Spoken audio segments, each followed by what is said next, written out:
Hi, I'm back. I don't know if, yeah, it's recording. Okay, I'm gonna do this voiceover very nice and easy. I'm gonna try to say as much as I was saying in the French version because I think that it's important to know when you start jewelry making to know how to make your own jump rings. So this here, I'm showing you a method that I've tried. There are others out there, but this is one that has been proven to be very efficient, no matter the size of the cable of the um, diameter of round metal you want to use to make your jump rings. If you purchase larger in diameter, larger stainless bars like the one I'm showing here, I will put in the description box the link of the eBay shop where you can purchase it. You need to contact the shop owner and ask for custom order to have stainless steel bars made just at the size you want. So mine is 200 millimeters long, and this one is going to be about 8 millimeters in diameter because I need to make big jump rings to be able to make a handmade chain. So if you want to see the follow-up, I will be posting in another video how I made a chain to make a bracelet.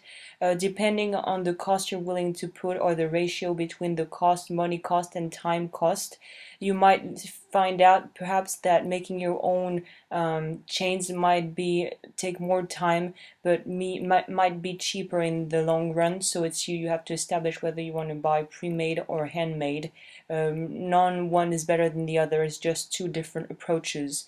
So for this, I'm going to use 2 millimeters sterling silver round wire, and the clamp bench is by far the best method I found to be able to use this method, this vise. So you can really use it. Mine is really pretty cheap and not really very efficient, but for this job it's okay to take a kind of an average average price vise. So how am I gonna do this? Here I'm showing you a bigger one so you can see the different sizes that you can purchase online, and it can be really handy when you want to make a lot of base rings because in one go, because if you take larger diameter size you can do whatever you want with it, and it's very practical to a very fair price too. So all you will have to use for this is the vise, the stainless steel round bar with the diameter that you need, and your wire, whether it's sterling, gold, or gold filled, or brass, or whatever you want to be using. This is by far the easiest method to do so. So here I will show you how I'm going to be also cutting the jump rings after I formed them. And in another video I might also do another video with another method for the people that don't have all those equipment or don't wish to purchase all those things. So I will see how I come up with another way of making jump rings that I've tried and I also like for smaller cables, smaller size wire. So here, very important, the metal when when you form jump rings, you have to anneal the metal. This is priority because if it's not annealed properly, it will be near to impossible to bend it with your bare hands like I'm about to show you. And if you work on super large heavy gauge, for this method I would say that it's very suitable for round wires from 1 millimeter up to 4 really max 3.5 millimeters max, and the bigger the size, the bigger the diameter of the wire, the more you will need to anneal it, especially when it starts to get it starts to get too hard to work with. Stop everything, anneal everything, heat the metal up to a dull red to make the particles of metal that have been solidified and hardened, to soften them back again to be able to work the metal with more ease. It's really important you do this because if you don't, it will be literally a chore to do that, to form the jump rings. I also want to mention that, as you can see, I've put small pieces of leather on both sides of the vise. This is to prevent the metal from being marred by the jaws. And it's also pretty handy when you come with setting work or any metal forming that requires you to use the vise. Putting some sort of tissue or fabric or like me, leather, all scraps of leather is very handy not to mar the metal and keep everything into place. So here the best way to do this is to put the wire perpendicular to the stainless bar so you can really secure it.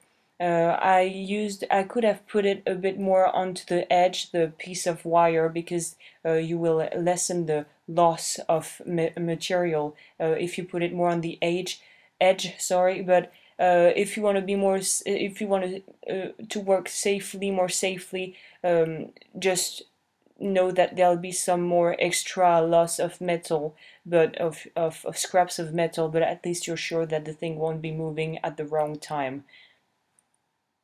As you can see, I also use the mallet if I really want to really make the tightening, the closure of the vise.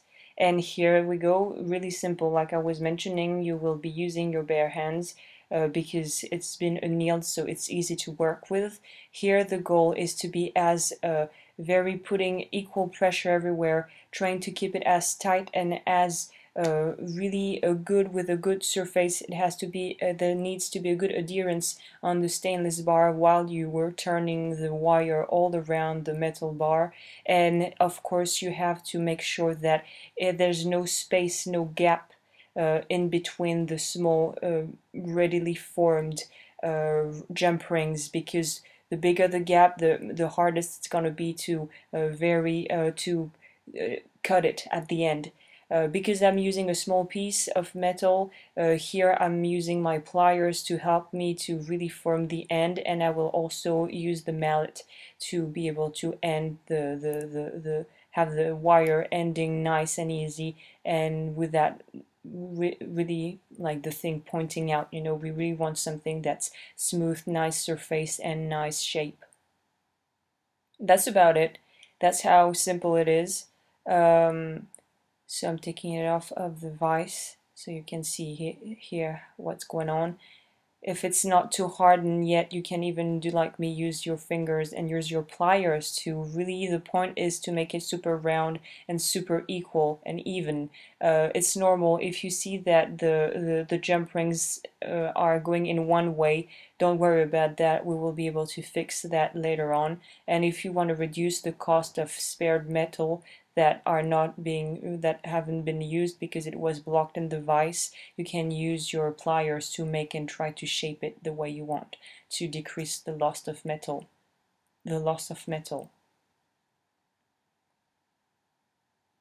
You could also at this point anneal it if you wanted once more to make it easier to work with, but I didn't do it for this because it was I needed to make something that was a short version, so that's it. Here I'm showing you how the thing looks, and because it's not really straight, and it's really important that the jump rings are straight and all in one mass, in one form, so that we can cut them easily. So here we go.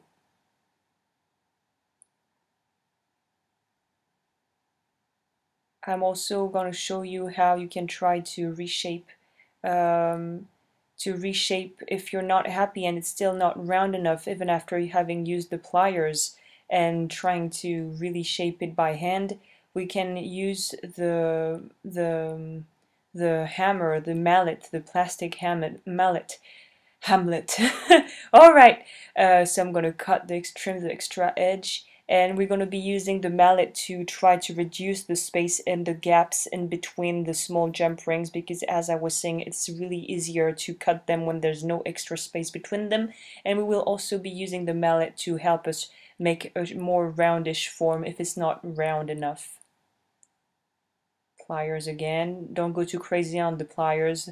And the best way to do this without marring the metal would be to use plastic plastic pliers, or to put your plier, your metal plier, in some sort of fabric like cotton cloth or something to prevent from the metal from being marred, because this is extra work if we have to get rid of the mars after.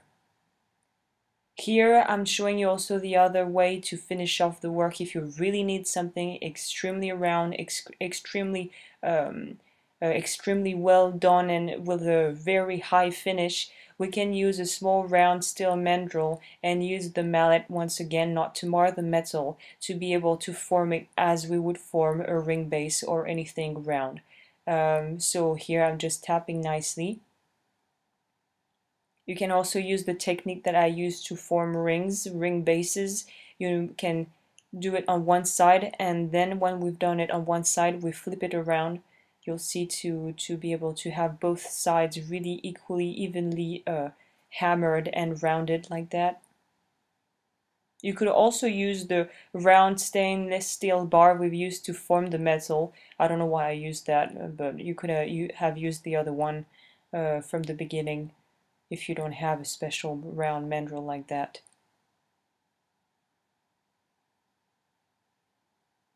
So as you see, I'm rolling the mandrel around. The point is not to enlarge their jump rings, just to make them even rounder and even more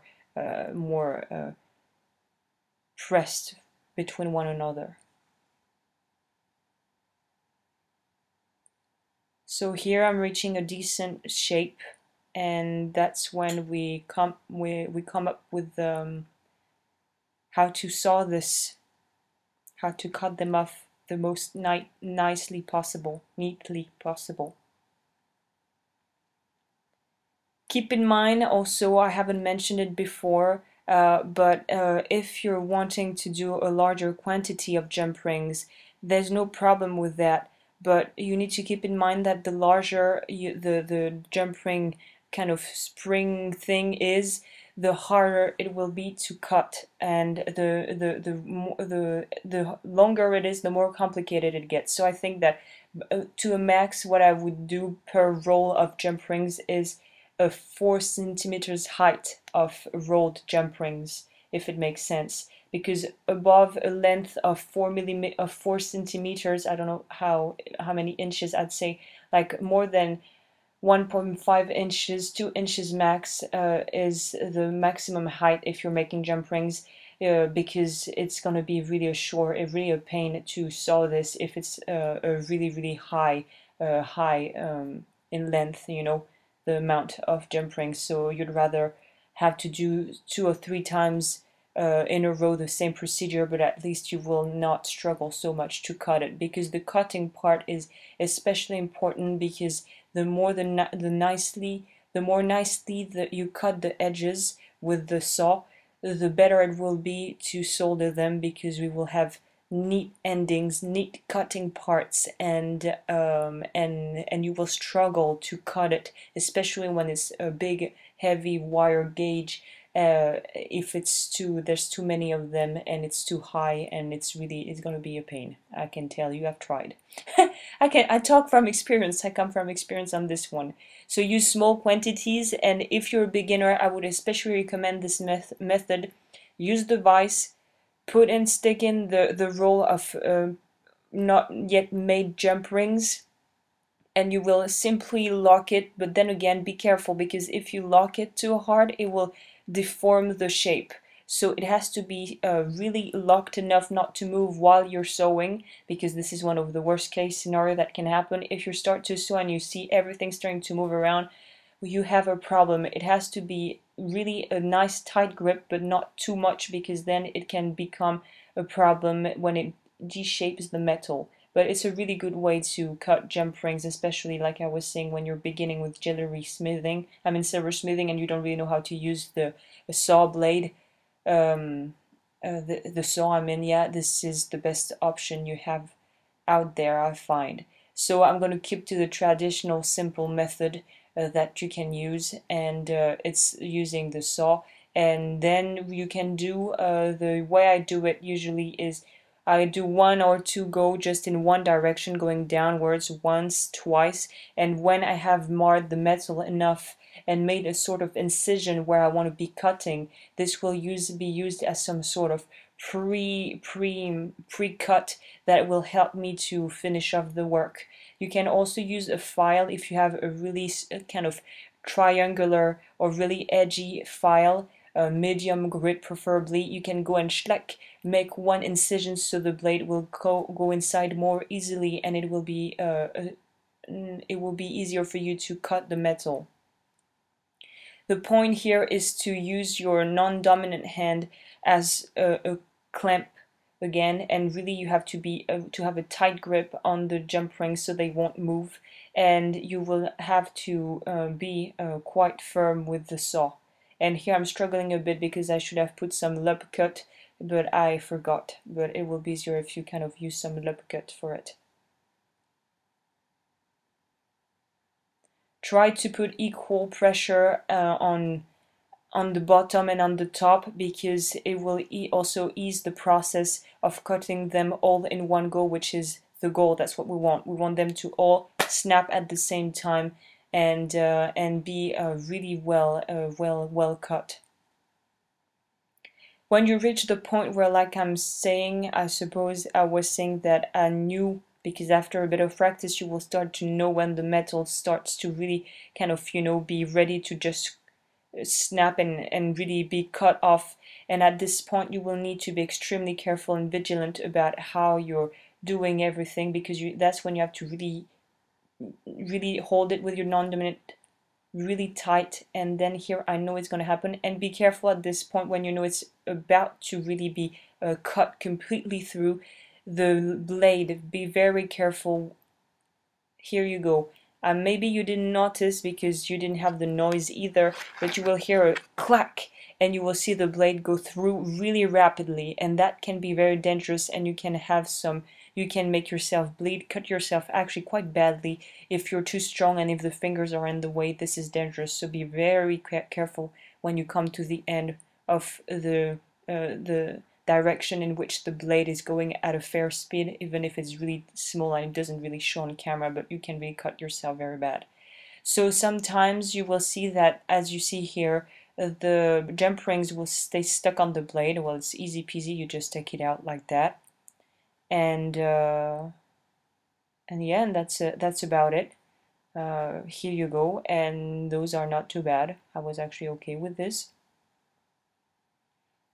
So if you want to stick around, the next part of the video will be about a tutorial about how I made a chain out of those, and how I will end up by making a bracelet, because it's to complete an old project. I don't know what to do with this thing, and I realized that that was a good way to use it. So yeah, next thing will be how to make a chain and finish off a bracelet, a handmade chain for a bracelet. Well, I'm through. I'll see you around. Bye.